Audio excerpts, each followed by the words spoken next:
All right. Phil, thank you so much for joining today, and being a guest on the Cook's Table podcast, as it's called.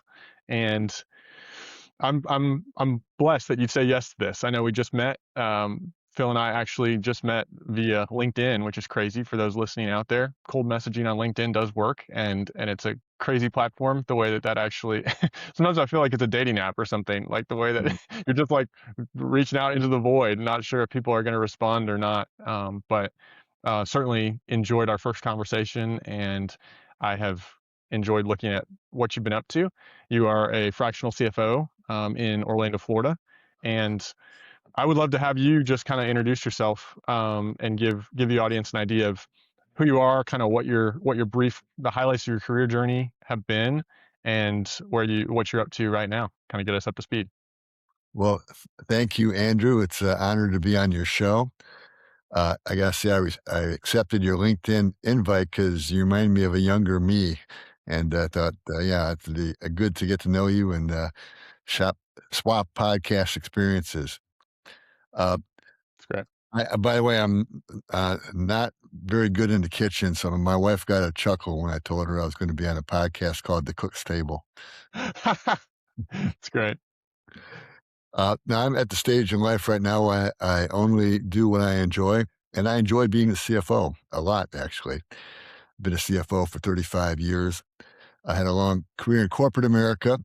Uh, got to experience the glory days of two exciting industries, computer mainframes and cable TV. Mm. But glory days don't last forever. And in the case of cable TV, it ended with a nice severance package. And I learned through that experience that one thing I hated to do was to have nothing to do and have to do what my wife says around the house. So CFO work started off on a fractional basis as a way to get out of household chores. Got it. But I really love the entrepreneurship, the leadership, the mentorship, and the relationships aspects of it. And I've been CFOs for nonprofits, for tech startups, and for the past 10 years, 5 to 10 entrepreneurs businesses at each year. So I've seen a lot, and glad to pass it along by being a guest on your podcast. Thanks for inviting me. Yeah, absolutely, absolutely. What a pleasure. So I want to double click onto this concept of entrepreneurship, and you have stepped in both worlds in the course of your career, kind of the corporate America as you just alluded to, and now on your own, having started your own personal brand, working with the group that you're a part of now in Florida. Um, how would you? I mean, what's your perception of the word entrepreneur? I would love to hear you reflect on I guess the moment that you kind of came awake to the idea of entrepreneurship for yourself, and was there a moment that you realized, you joked about the household chores thing, but is there something beyond that of like a point where you were like, I think I'm entrepreneurial, I think I want to go out here and do this on my own? Yeah, I think entrepreneurs are some of the most special people in the world. Their get it done mindset, take care of business without the corporate bureaucracy. They're special people to work with. Love to team up with them. Mm, My first entrepreneurial moment came when I was 13 years old. I was kind of a rite of passage when you growing up in the Detroit neighborhood I grew up in. When you turned 13, was to go to the Detroit news station and raise your hand for a paper route. mm, My older friends generally had routes set amongst the houses where we lived, where they might have 40 customers, deliver 40 papers, collect $40 on a Friday, and give 30 of it to the Detroit News. So they were in business, but uh, because this was the era where wives stayed at home while their husbands worked in the factory, they were always there to pay the paper boy on Friday afternoon. I was offered a paper route with 80 customers, and I thought, wow, I'm going to make twice as much as my friends. And I was pretty good at math. Didn't do my due diligence, though, that the paper route they offered me was the trailer park on 8 Mile Road, used 33 years later as the scene in Eminem's 8 Mile movie. And different crowd. These folks weren't at home on Friday to pay the paper boy when they're supposed to. Some of them worked second shift. Some of them went to the bar on Friday evenings rather than hang around the trailer. So that's where I got to experience the first thrill of, having to make your nut. Entrepreneurs have to make payroll. I had to come up with my $60 to pay the Detroit News on Saturday, and I was about $30 short first pass. So, yeah, I learned a lot at a young age that it's all about grit, determination, establishing some good judgment on how long you carry a non-payer. The things you learn, and when you're thrown into a situation like that, makes you an entrepreneur. Uh, Mm. and gives me a feel for what the entrepreneurs go through when things don't run as smooth, like, and some things they don't. That's a great story. Yeah. So when you went to college and started your first job in corporate, did you have it in mind that one day you would return to kind of the entrepreneurship of your childhood, or was that kind of not in the view initially once you got out of school? Yeah, not at all, Andrew. It seems like back in those days, there's the only folks who went to college and then worked for an entrepreneur had because their dad owned the business. Mm, Uh, I came from in the era where you went to college is so you can get a good job in corporate America, and so it was just something I never entered my mind. Although what it served me well in corporate America, I always felt I had an edge against the peers that I was competing with to climb the corporate ladder. Is that I had that entrepreneurial drive and grit and determination, and I did what it takes to get the job done, and with the entrepreneurial mindset.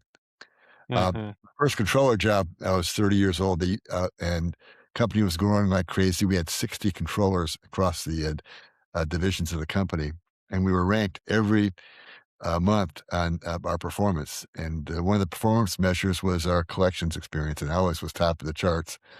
My peer, my peers were clamming to complain about these deadbeat business owners, and I'm thinking, this is nothing like 8 Mile. This is easy. That's hilarious. That's great. Yeah, wow. I'm always curious people's backstories with their families, if they end up in entrepreneurial ventures like yourself. What were your parents up to? Were they entrepreneurial at all? Was this nurture for you, or more nature? Even the paper Yeah. route and things. Uh, I think it was nature because I was growing up with a very competitive environment. I had an identical twin brother.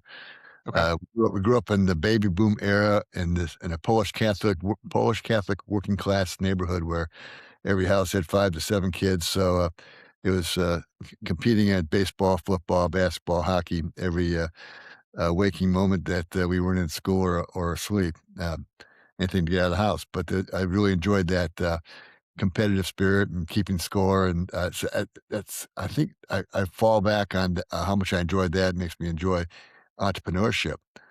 Mm, But no, my father was actually, he grew up in the Depression, dropped out of school in 8th grade to go chop wood in northern Michigan, send money back to the family as part of a Depression era project. He mm, fought in World War II in the Marines and came to work in the factories in Detroit for the rest of his life. And he was with Holly Carburetor for 19 years when they moved out of town and he had to start to bomb the totem pole again. And really struggled to rise up and stay employed because there was a lot of layoffs and strikes and the ups and downs of the Detroit economy back in the day. mhm. So I went to work in high school to be able to finance my days at Michigan State. I was eager to get out of the 8 Mile environment and into a college environment and then into corporate environment. So my mother never worked. My dad was a factory worker. Got it. Got it. Thanks for that context. Um, Obviously there's many things to love about entrepreneurs. You've already mentioned that. But for yourself, what about I guess what you do now, if you compare it to maybe the environment was like in corporate, what Yeah. about it appeals to you now, specifically? Yeah. A lot more freedom, a lot more flexibility, a lot less bullshit. I'll sum it that way. No, Totally. nothing political about it. You just earn the trust of your clients and customers and get the job done, and things work out well. And I really enjoy that. Hmm. Hmm. It's great. You mentioned grit, determination, the get it job or the get it done kind of mentality, get the job done at all costs. When you think about peers who maybe are still CFOs in a corporate environment, and yourself for the last however many years, on your own, doing your own thing, what about your hard wiring, maybe other than what's been mentioned, allows you to flourish in an environment like this, where there is a lot more to it than just working for the W-2 paycheck, each week? Yeah, might be that I think I'm smarter than everybody and I don't take orders well. Nice. That might be it. No, I just, love calling the shots, making, my own decisions about, the best path forward, and then, working with the business owners to, earn their trust, uh, put our heads together.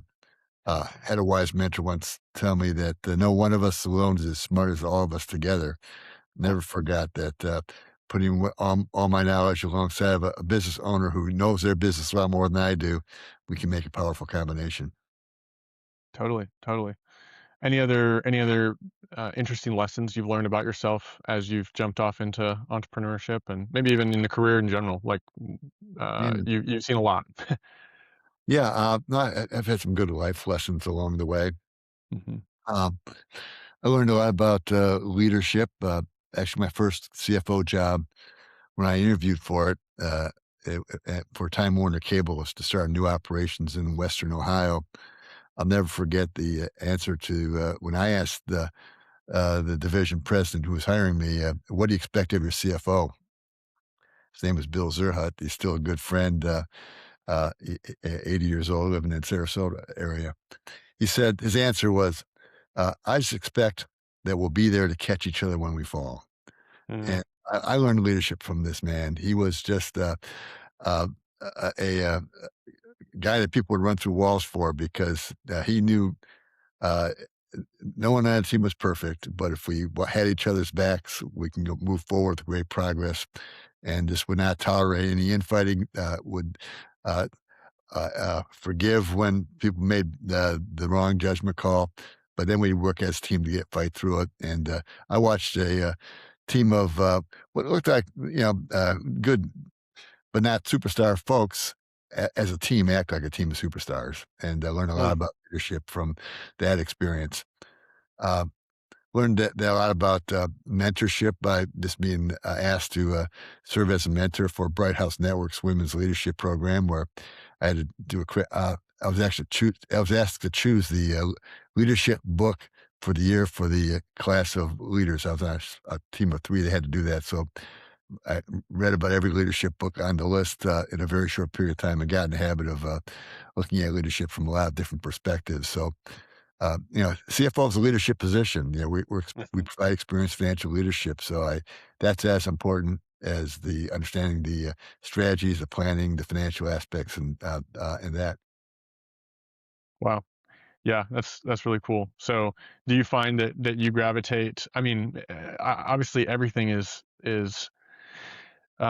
included in a package of being, a strategic financial leader, as you said. But for your own self, I mean, do you find that you gravitate more toward the people leadership side of things, or maybe the process leadership side of things, like the technical process versus because you got to have both. But I guess I'm curious because some people lean one way or the other in leadership.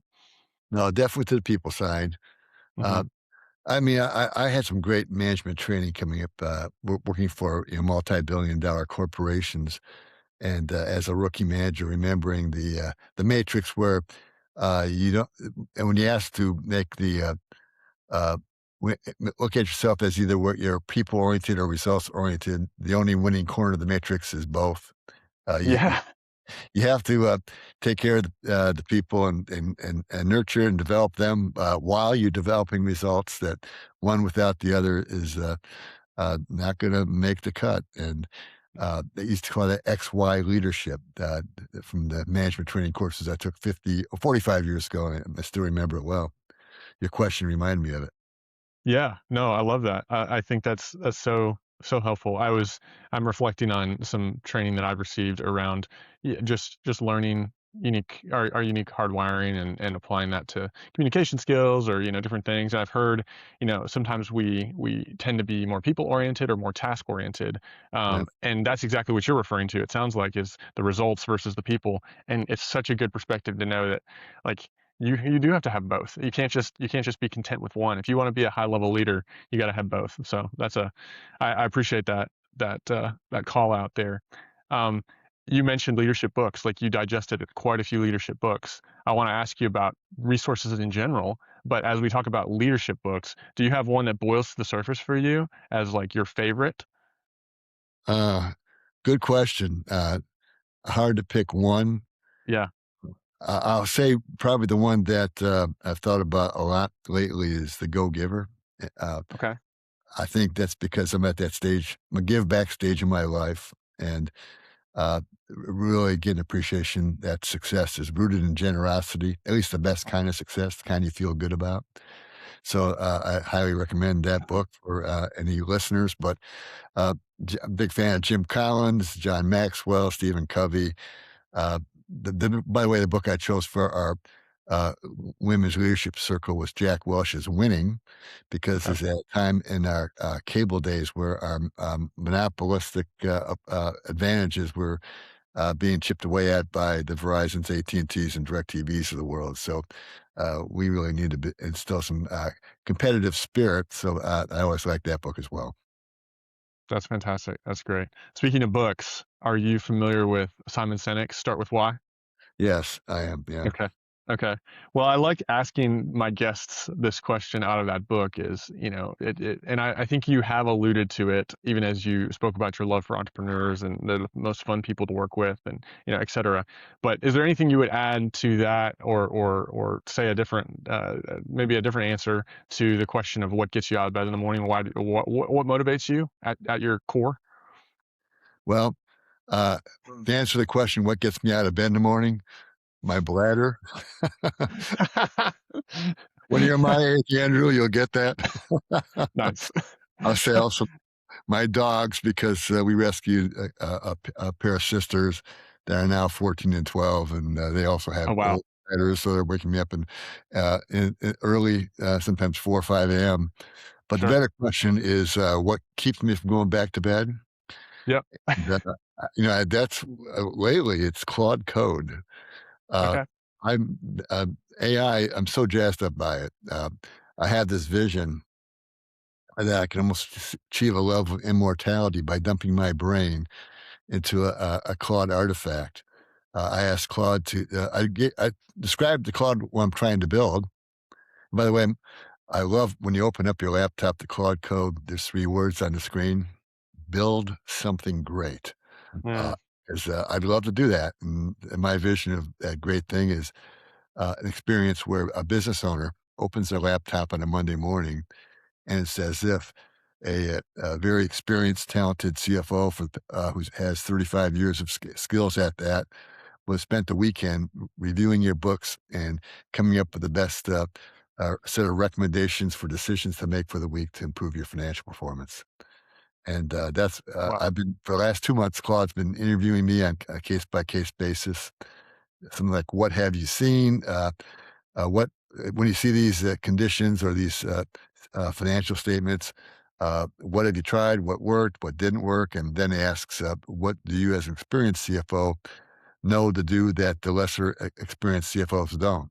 And it really prompts some great thinking that then gets embedded into these rule cards that become part of the knowledge base that gets applied to the business's data and their intake survey.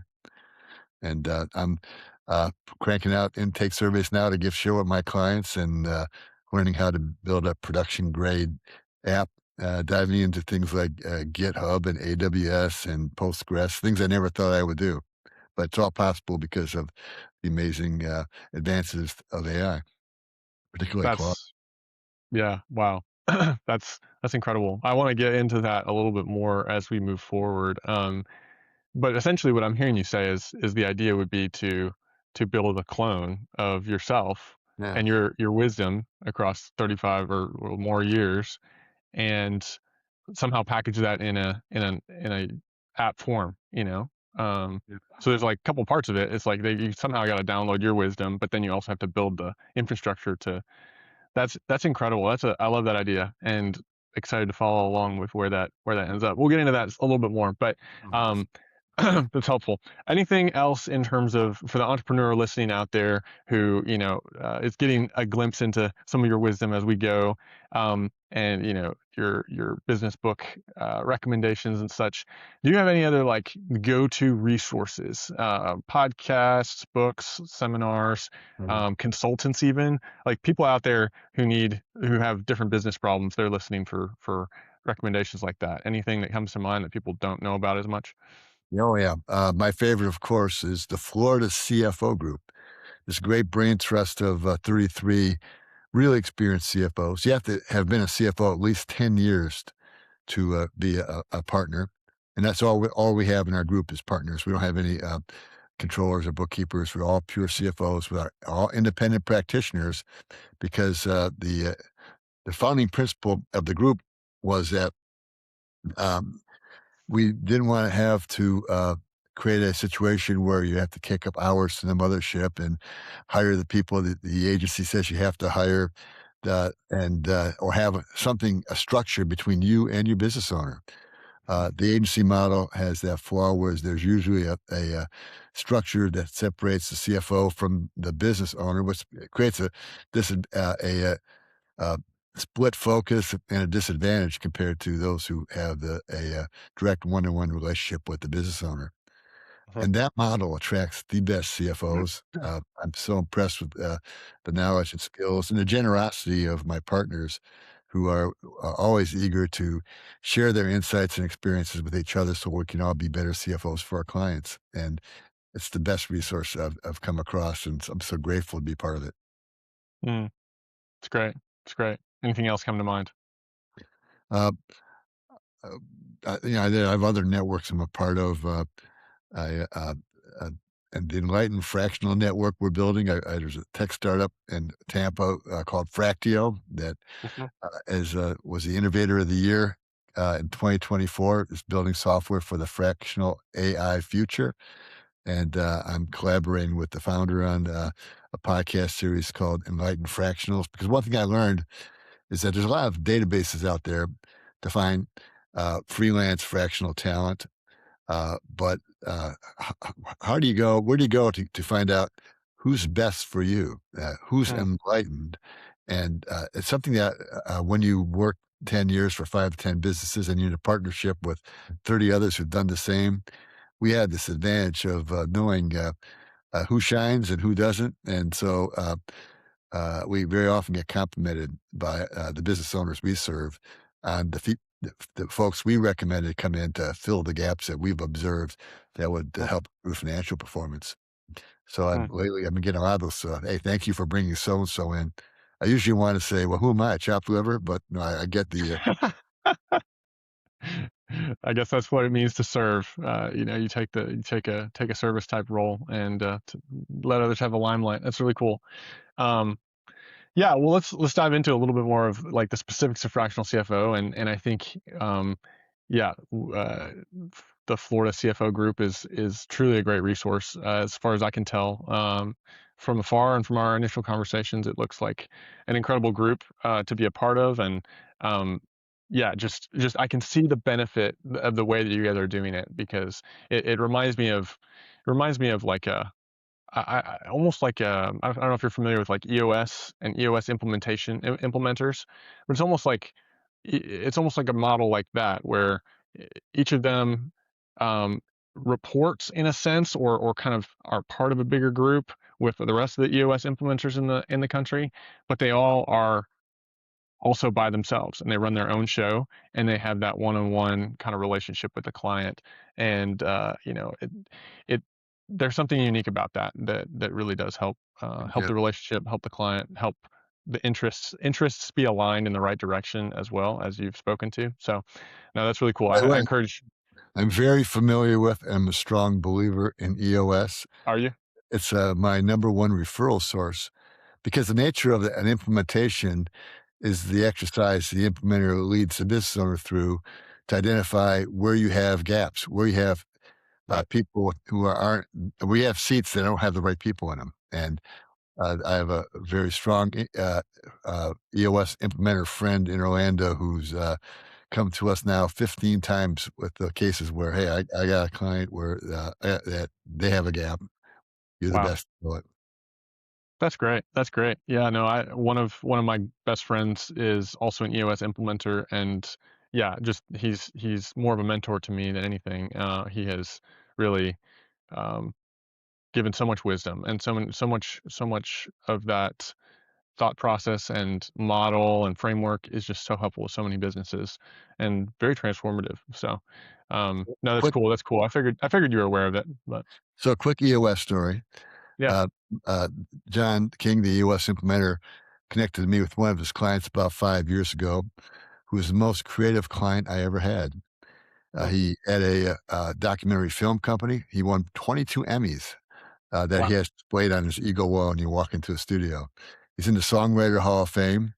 He's also a former attorney who created, when I first met him, he was bragging about the 40 different legal entities and 40 different instances of QuickBooks he had. And he had a couple accountants that were moving money around and trying to keep all these bank accounts and QuickBooks accurate. And no one in the company knew what, how much money were they making, what was it making, and what was losing money, and how much cash they had. So I came in with this some financial basics of cash flow forecasting, simplification, consolidation, and Nick, the Emmy award-winning, best-selling author, Hall of Fame songwriter, came up with a name for my approach. He called it the financial system.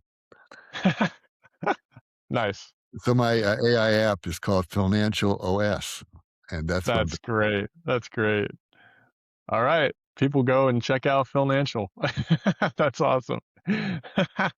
Okay. Well, businesses, you mentioned how, EOS implementers come in, they do a lot of transformation. It's pretty obvious when you've got someone like that in your line of decision making as a business owner, they can really help you see when it's time to hire somebody on a fractional basis with your level of expertise. For someone who doesn't have that, maybe, or is in a different spot with their business, what do you tell business owners about when, at what revenue level, growth stage, like what are the factors that cause a business to be ready to hire somebody like you? Yeah. Uh, I would say if they're uh, if there's a gap between where they are financially today and where they want to be, Mm, why not consider a fractional CFO? Maybe me, maybe others. There's an expression for every Jack, there's a Jill. I think for every entrepreneur, for almost every entrepreneur, there's a fractional CFO. The exceptions being if it's just a lifestyle business and you're not really in it to drive financial performance or try to get to a number, you don't need a CFO, and you probably need a full time CFO if you're over $100 million or you're a public company and have some uh, needed a huge staff to handle all the compliance and shareholder reporting. But everywhere in between, there's probably a CFO and some fraction of that CFO that's perfect for you. mm, And at the risk of sounding like Liberty Mutual commercials, entrepreneurs can only pay for what they need. Find the right guy, the right budget, the right fraction, and it's amazing how it works out. And more entrepreneurs are finding that out. And the reason I know that is that I was the 13th partner 7 years ago, up to 33. We can't keep pace with the demand. Uh, the wow. world's waking up to what's happening with the advantages of going fractional with key positions like this. This is kind of a question to piggyback on that a little bit. Thinking about it from the business owner perspective, and say I'm a business owner, I'm thinking that man, I've got some financial goals that I'm not experiencing right now. I think I've got the budget to hire somebody like you. I mean, what would you say would be the most important things they should look for as they're interviewing candidates, as they're looking at the world of fractionals out there? Because Right. there are tons of people who call themselves a fractional CFO. What do you think they should look for? Well, uh, if they're smart, they just need to remember 3 words: Florida CFO Group. Don't want Yes. don't want to sound like a commercial, but Andrew, I believe it, Yeah. that we've attracted the best. By the way, we call ourselves Florida CFO Group because all of us have a residence in Florida, but over half the businesses we serve are outside of Florida. Sure. And it's a model that tracks the best. And because of our uh, uh, desire to serve and have the right solution for whoever calls, we've got to know each other and who's good at what, who's a great fit for what. So with the Florida CFO Group is contacting any partner, you'll be routed to who we think, in our expert opinion, is the best fit for you. And they're going to be probably pretty good because we attract the best, but also because we love to support each other behind the scenes. So when you hire one of us, you're kind of hiring 33. Mm, And yeah, there's a lot of choices out there.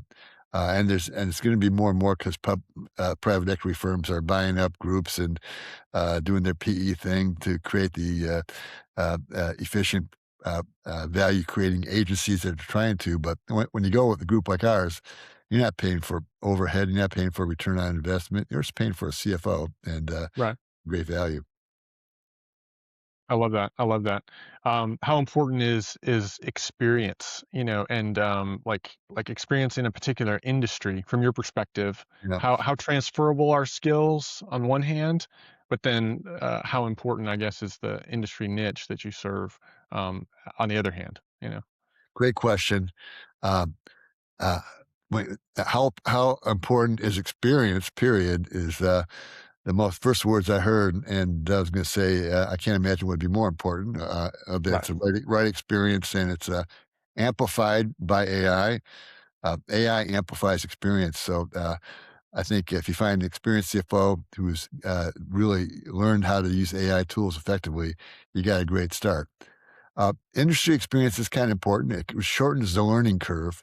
But one of the advantages I've had being in the group, I ran into a banker who begged me to talk to a entrepreneur who had a fence company. I just sent out emails to my partners. I said, "Anybody have fence company experience?" And I had two partners call me up and give me fence company 101. So my learning curve was much shorter because of that. Yeah. Uh, I mean, financial statements are financial statements, and a lot of principles apply, but you just hit Right. the ground running. You build trust faster if you can speak the same language as the entrepreneur. So it's important. So it's good if you don't have somebody, have somebody who has the ability to tap into resources to get them up to speed in a hurry. Yep. That makes sense. That makes sense. I like how you said that. That shortens the learning curve. Okay. Thinking about the different roles in the accounting stack within an accounting department, within a finance department, call it what you will. But how does a fractional CFO differ from the other roles, like a bookkeeper, a controller, even a lot of the smaller entrepreneurial entities out there will oftentimes reference their external CPA firm that they're still using for, the tax, or even in some cases they're using that external CPA for some of the outsourced accounting, the reporting, the strategy. What specific jobs would you, as a fractional CFO, as part of the Florida CFO Group, handle that those other parties would usually be unable to provide? Well, Andrew, you mentioned four different discrete roles, Sure. and I think you should have four different resources for those roles. Otherwise, it'd be like going to your general practitioner for brain surgery. If you wanted Sure. to expect your controller to be a CFO, or paying for a brain surgeon to give you a routine physical. That's the kind of concept you get if you hire a CFO and say, "We want you to do our books and be our controller and do our taxes." There's a right role for each of those, and all of them can be fractionalized. Mm, Uh, Bookkeeping services, by the way, and controllers. I've been hiring controllers since 1990, training them, selecting them.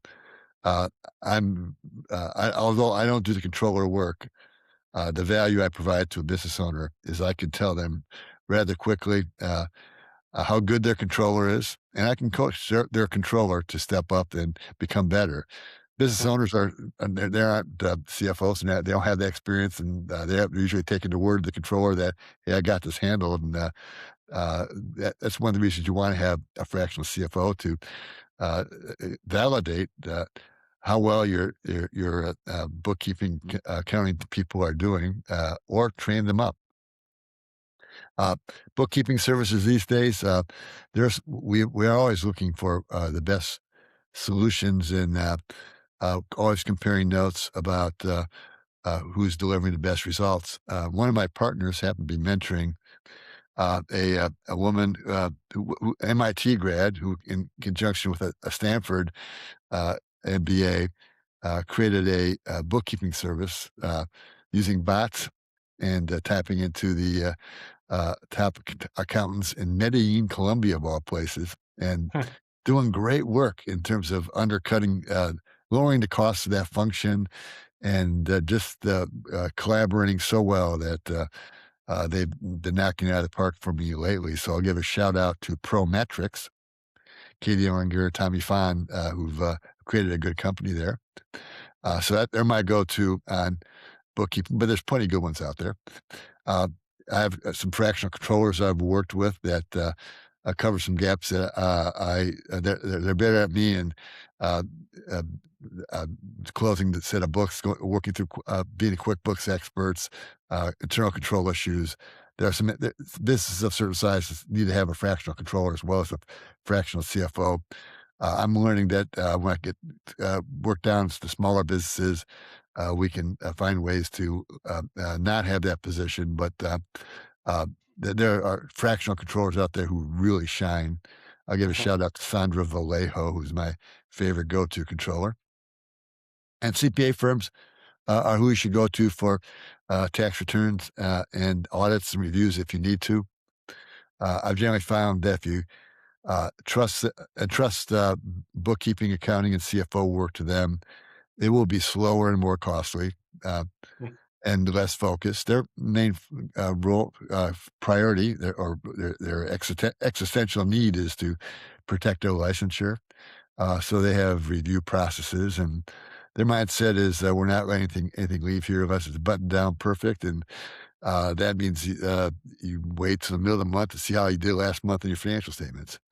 And this day and age, it's just, entrepreneurs shouldn't be waiting that long to find out how they're performing financially. They should be getting that Monday morning report, not wait till the month closes and then wait 2 weeks. Sure. Sure. That's really really good perspective. I'm curious, even as I enter the space myself in kind of the outsourced accounting services world, and as we've talked, kind of the fractional controller type of role as well. Um, how would you differentiate? I know you mentioned that some smaller entities can get away without a controller. At what point do you recommend a controller, and what does that controller bring that the bookkeeping firm, is just unable to do from your perspective? Yeah. Certainly depends on the bookkeeping firm. Sure. Uh, Many of them don't even try to hire controller level talent. Some do and can touch that base a little bit. Uh, uh, but the CFO needs to feel confident that that controller base is being covered very well. So you want to turn if you're an entrepreneur with a fractional CFO, you want to challenge them to validate the quality of the controller on base and collaborate with them to improve performance, and because that's the ideal combination. I mean, a typical uh, mix might be for entrepreneurs, they might need 5% of a CFO, 20% of a controller, and then whatever the transaction volume dictates for how much of a bookkeeper you need, you right size that as well. And Sure. then you go to your CPA firm for tax and compliance. I love that. I love the way you said that with the percentage illustration there. So that 5% of fractional CFO. What is it? What exactly are you doing when you walk into a company? Like what's your typical initial jobs to be done, if you will, for these entrepreneurs? What can they expect? Yeah. Uh, they can expect an injection of fiscal discipline, although I never tell them that.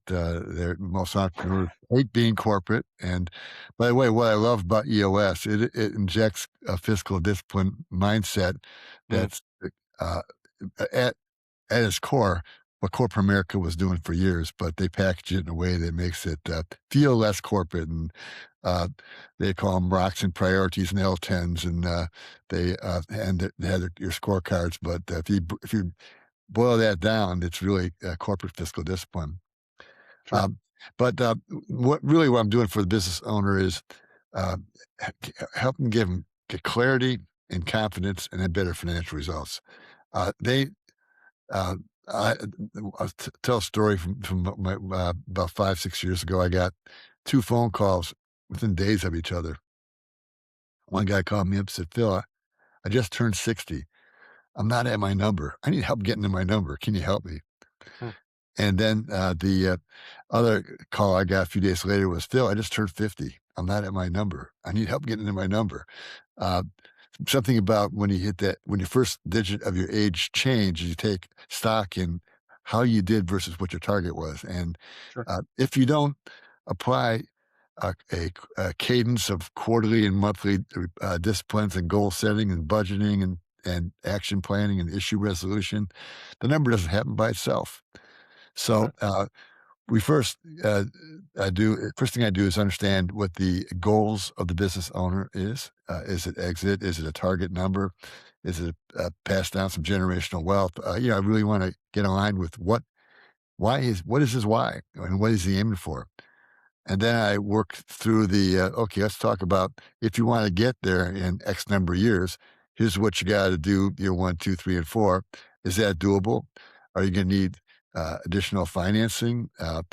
Let's look at let's kick the tires on your dream numbers and see if there is a path to get there.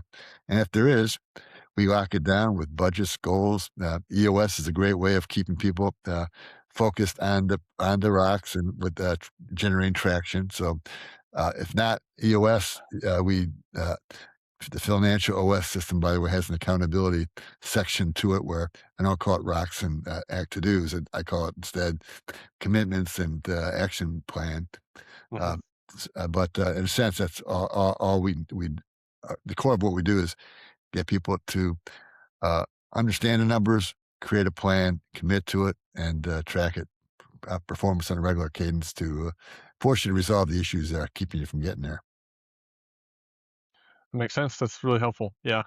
Um, you mentioned a couple calls. You mentioned a couple stories along the way so far. Do you have another one that boils to the surface as like a favorite client success story from your own practice? Yeah. Um, the I alluded to before the guy who turned 50, the guy who had the fence Mhm. company.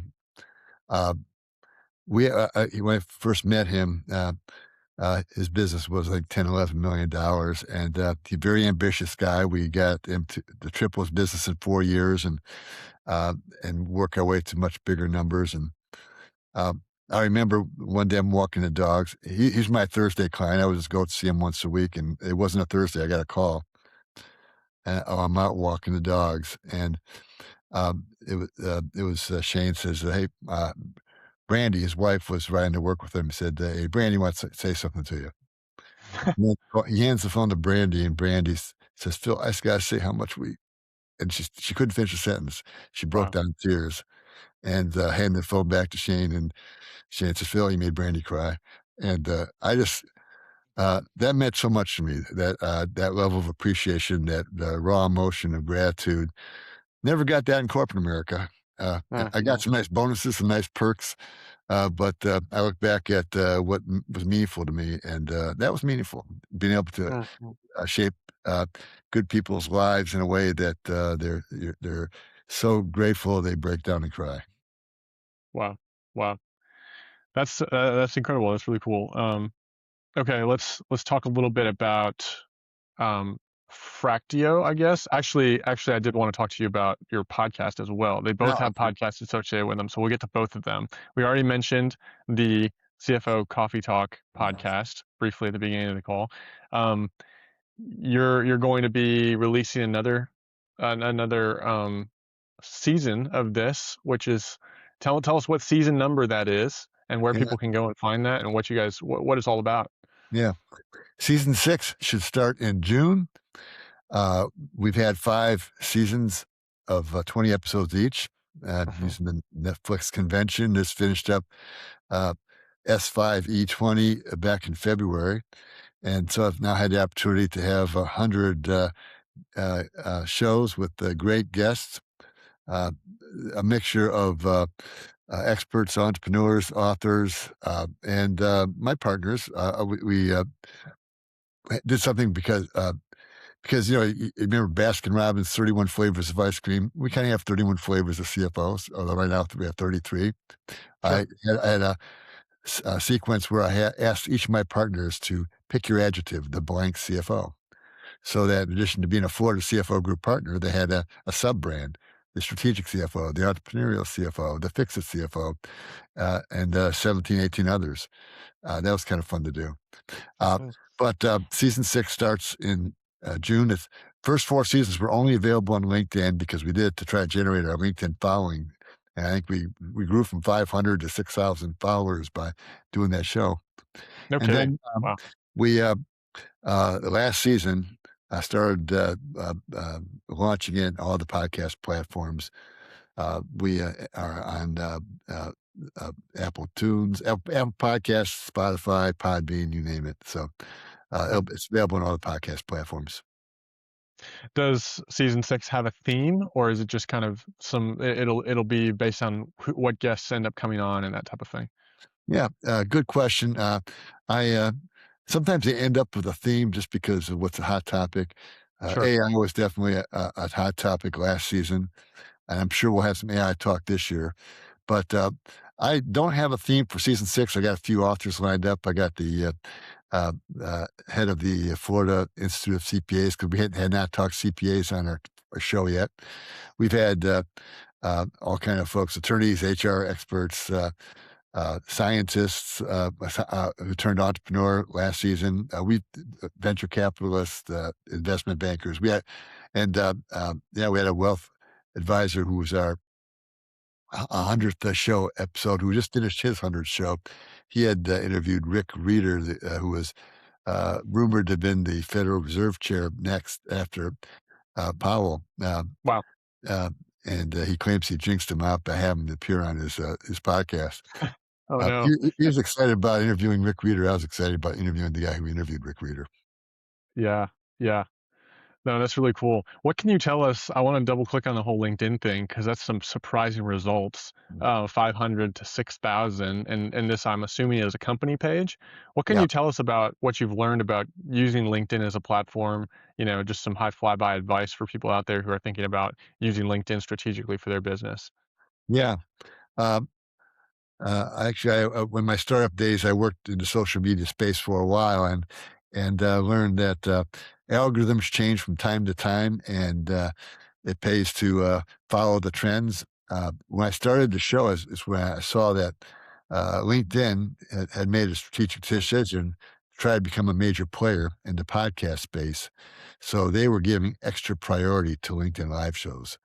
And in the early days, we were getting 3,000 views a show. They've since, I think, uh, prioritized other forms of video, and we've kind of leaned into those as well. But what I learned is that um, the uh, uh, the best podcast guests know how to promote you to their world, and then their world becomes aware of what you do and starts following you.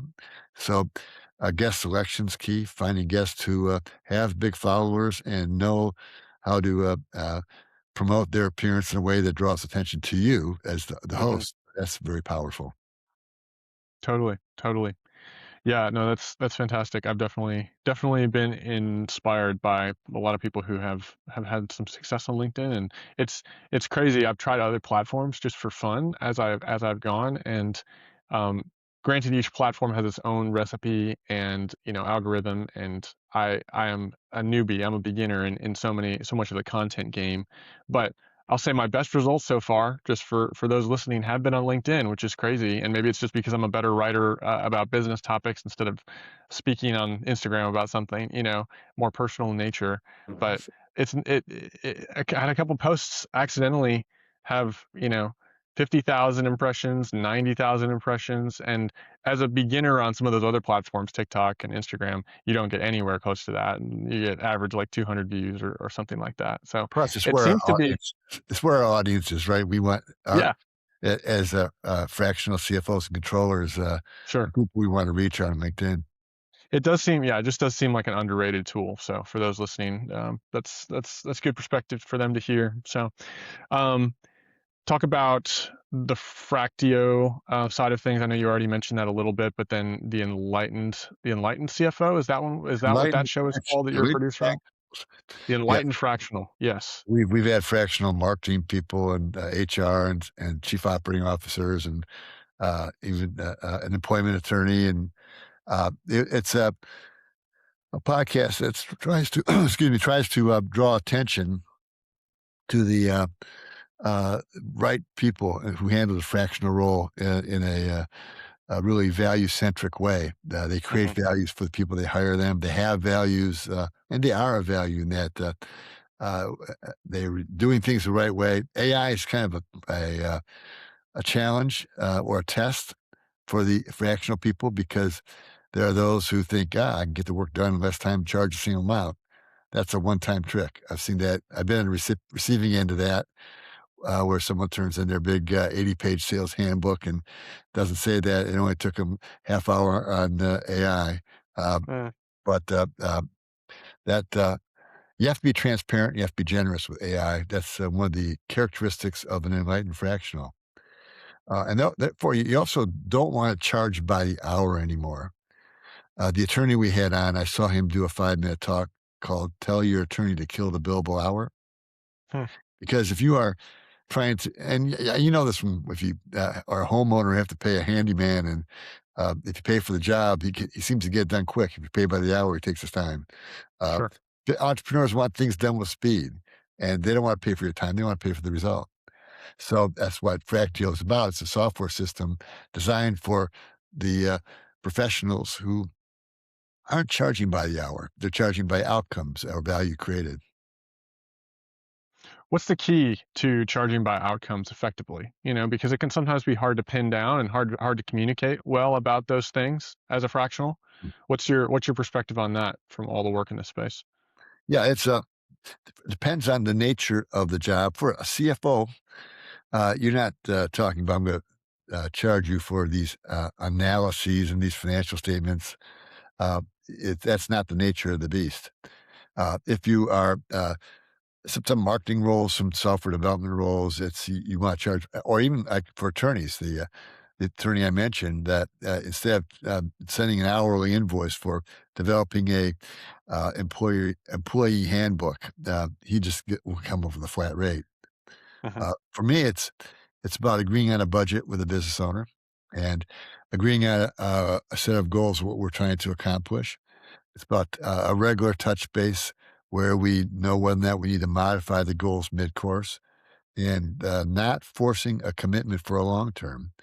You agree on a monthly amount. You say, okay, let's try it out. You pay me, I'll deliver. If you're happy, we'll keep it going. If not, we'll modify, or I'll find something else for you. Sure. So making it very respectful of the entrepreneur who has to operate within a budget and who has to get things done. And you might click, you might not. There may be, you might find that you are one of your partners, and or you know of somebody who can do the job much better than you can. You have to look at it from the entrepreneur's perspective and give them the best answer because your reputation's on the line. And Hmm. it's not about how many hours you can build; it's about how many relationships you can build and how much success you can create for others. Yeah. Do you ever have situations that you run in? I'm putting myself in the seat of fractionals who may be listening to this, who are resonating with you when you say, and resonating with Fractio as well in the way that they are like, yes, the pricing model needs to change. Yes, results based billing. Yes, and amen. I believe it. I'm bought into this idea. Right. And that but is still kind of a big but where they're like, what about projects that are a bit more um, the scope creep can be insane on some projects. Like the Yeah. risk of that can be significant. Do you have a sense for how you navigate that in your own work? Yeah. Um, Communication and trust.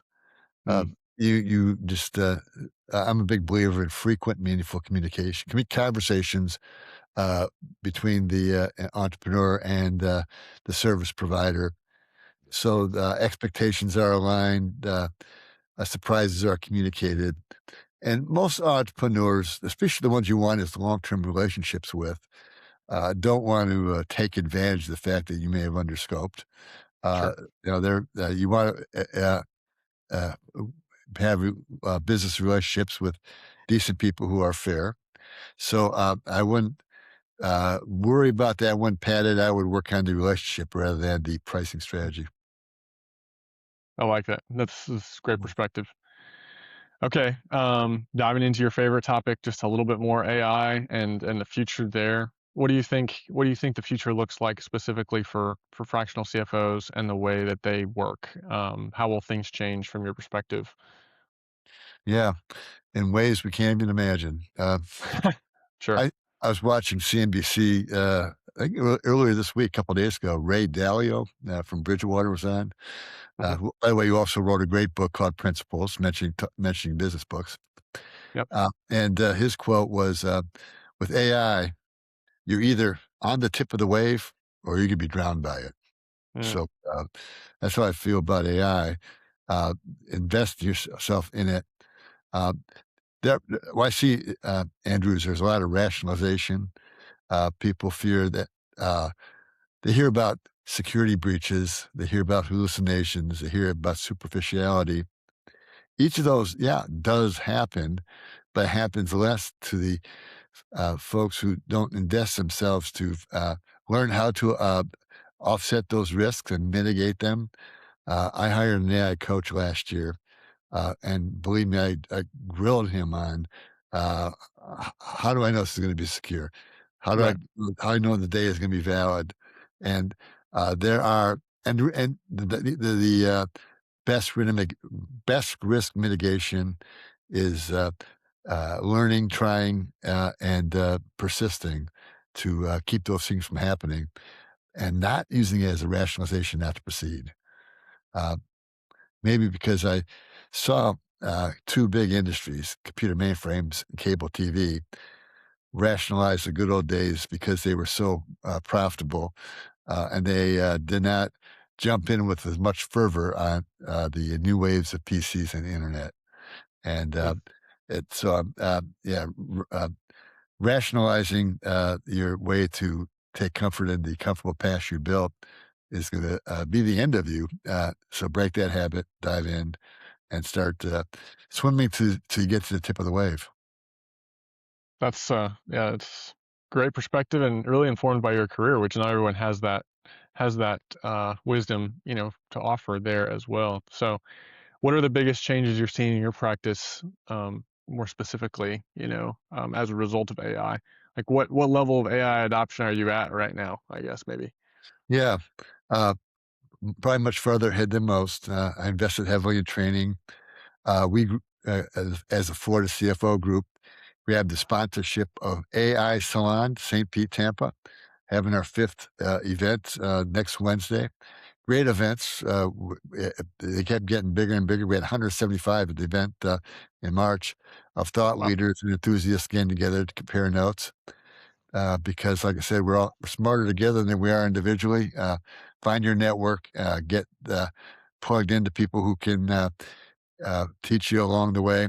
Uh, I'm blessed to have a couple of clients who are leading edge and turning Claude into huge drivers of their business. And one of them, who actually, the owner's wife, who's decided to learn Claude Code, is already outperforming the software development shop that they're spending $40,000 a month on. And No kidding. she's the one who uh, almost shamed me into go production grade with my app I'm building. I was going to vibe code it, but I showed her what I was building. She said, "No, Phil, you got to go production grade. You got to do the GitHub, AWS, Postgres, Seed, Neon, make it strong, make it survive any future ins and outs in the space because, the small players are going to be bought out by bigger players and a lot of risk in technology if you try to uh, put too many eggs in a basket that's not really secure like AWS. I mean, AWS is Mhm. Wow. Wow. Um, so when you say production grade, just for those listening who may not quite understand that, does that just mean that you're hiring somebody to do it professionally for you, or yeah. I mean, you're I still doing it all yourself? I am. It's interesting. I'm collecting knowledge from two sources. Kate, who's doing it herself, and for a $12 million business that's got aspirations of $1 billion, and Claude, who can see that I'm not, who keeps suggesting that you might get to the point someday where you have to hire a developer. And so I'm pushing the envelope and learning the hard way. And when I go to the AI salon events, I get a chance to meet a lot of would-be teammates who could help me develop it. But for now, Sure. I'm making decent progress with because I have two clients who are deep or way ahead of it, deep into it, heavily invested in it, that are advising me, a CTO and a owner's wife that both are sharing their insights to me, and uh, they're my uh, they're my nets. They Okay. catch me if I Okay. fall. That's huge. That's huge.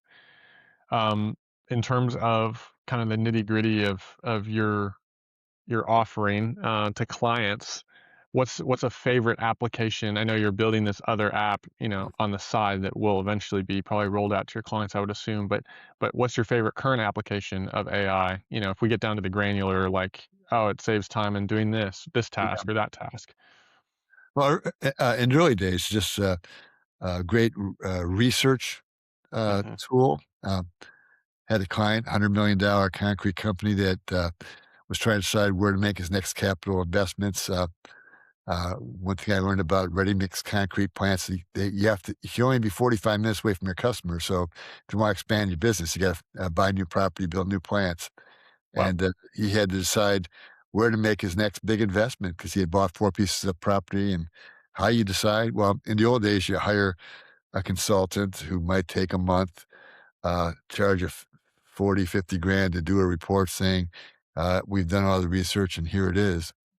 I Hmm. attended the meeting on a Tuesday, and by Wednesday, I had ChatGPT, and with the help of other apps, uh, come up with a study of uh, housing builds over the next 3 years from within 45 minutes of a specific address. I mean, how Wow. obscure is that? Yet it was within the achievability of ChatGPT. Of course, I'm transparent about it, and I'm explaining to the owner of the company, this is what I did, this is what I've learned. And by the way, he was even in one case more knowledgeable because of whereas ChatGPT said, "Yeah, this town was going to have a big housing development, but it got put on hold." And my client said, "No, I happen to know that hold got lifted, so we have to inform ChatGPT of that." But it's a first draft tool, is what it is, really, and Sure. it's you have to challenge it. You have to with your own reviews, and also by when you present it to others, saying, "Hey, help me test this. AI is subject to hallucinations. This is what it said. That's considered a first draft. What do you think?" That's the kind of a generosity, transparent approach that you need. And then along the way, train the people that you're presenting to how you did it so they can be more self sufficient. I think that's the right way to do it from a basic use standpoint. Because Yeah. as CFOs, we are driven by creating more efficiencies and profits for our businesses. Training the teams how to use AI to become more efficient improves the bottom line, improves the bank balance. It's all serves the same purpose. Yeah, get to the tip of the wave and go for a ride. Yeah. Totally. Totally. That's really good. One of the best things about doing this podcast, and one of the inspiring factors for me, is really inspire in seeking to empower and encourage the next generation coming up behind us. And having been a young entrepreneur myself, I hear that in your own story as well. Like, they're sometimes the entrepreneurial drive comes early, and people are thinking long term about their career, and thinking about where they'll end up. And if someone hears you share, and has a financial mind, and thinks, man, I'd love to do what Phil is doing for companies one day, what are the steps that you would outline for them from your own experience, that would be good to position them for doing something like you're doing eventually? Andrew, I love that question. I get asked to do guest lectures at UCF and think about that a lot. Uh, a couple things come to mind. One is find mentors. Yeah. Uh, People love to pass along their knowledge. I've done a lot of mentoring in my day, and I'd love to find mentors who want to give back something, uh, both pay it forward and, like, for example, if there are young CFO wannabes that are proficient with AI, Hmm. yeah, I'd love to team up with you. Um, but no, no matter where you are, first of all, I'd say uh, there are a lot of opportunities to go out and do things before a company pays you big dollars to. There's 1.5 million nonprofits in the country. There's 1.6 million tech startups. Those companies can't afford to pay very seasoned talent. Might be able to afford some fractional people, but they're eager for more brains, more hands-on, more opportunities for people to dive in and help. Uh, I think if you're young and wanting to dive in and prove yourself, go to places like the United Way for nonprofits, the tech startup events like 1 Million Cups, or wherever's in your town is the event for where the tech founders get together. And yeah, meet people and volunteer.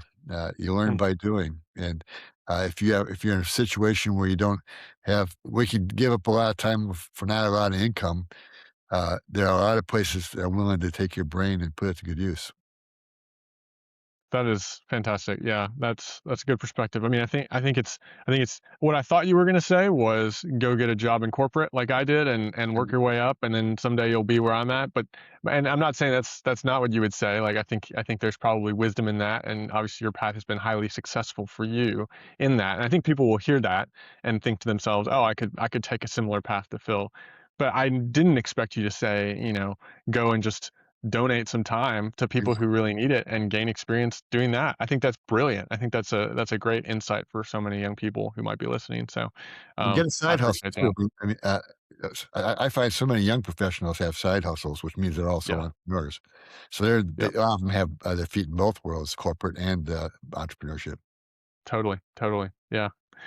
That's fantastic. I love the point about mentorship, and I appreciate you paying it forward today and sharing your wisdom on this podcast as I grow it, and sharing your wisdom with a young guy like me. So, um, I hope that we can continue to stay in touch and continue to collaborate in different ways. And I look forward to continuing to follow the journey of not only the Florida CFO Group, but your operating system that you're building through Claude Code. I think that sounds like something really cool to watch. So, thank you so much for your time today, Phil. Thank you, Andrew. Pleasure to be on your show.